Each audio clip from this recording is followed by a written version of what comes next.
If you're taking a picture of a landscape, setting up your camera is really quite simple.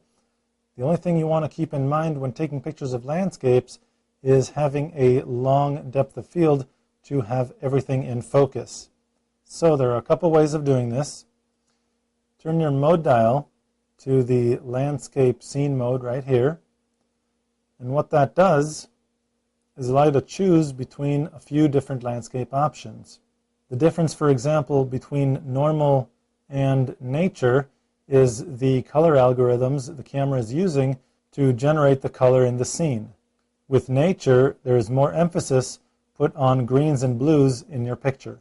If you're taking a picture of a waterfall, for example, and you want to get that smooth, fluid effect, then you can choose Creative. Go ahead and press Set. And now you can use your left and right navigation buttons in order to move this slider that sets the shutter speed. Right now you can see my shutter speed is set to 1 second. It's flashing at me in red, which means the camera sees that there's way too much light in the scene for there to be a 1 second exposure. So I'm going to move over to increase the shutter speed until my shutter speed turns yellow. Now, when I press the shutter button halfway, it shows an appropriate aperture, and I know I can take this shot and it'll come out properly exposed. The only problem with the automated scenes is that ISO and white balance are automated. For the most part, it's okay. White balance set to automatic outdoors is really just fine. You will get a little bit better color, however, if you set that to daylight.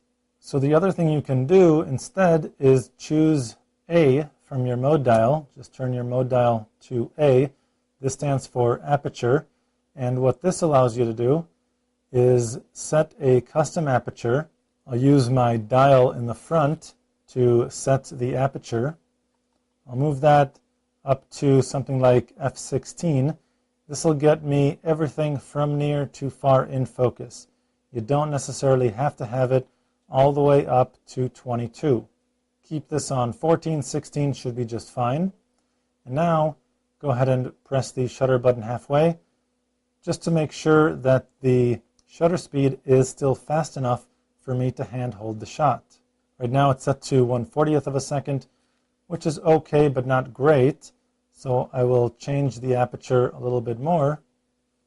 I'll go to f11, and now my shutter speed is 1/60th of a second, which can easily be handheld, especially considering I'm using the image stabilization mode.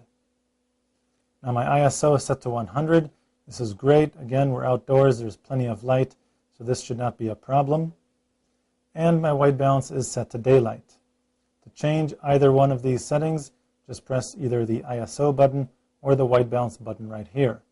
For example, if this was not set to daylight, I can just press WB and use either the right or left navigation button or the dial in the front to move the selection to the appropriate white balance option.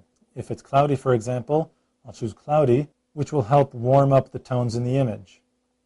I'm just going to stick to daylight for now and press set to escape this function. Remember, the focus dial should be set to AFS, or autofocus single shot, which means when you press the shutter button, the camera locks focus on that target, which allows you to recompose the image and take the picture.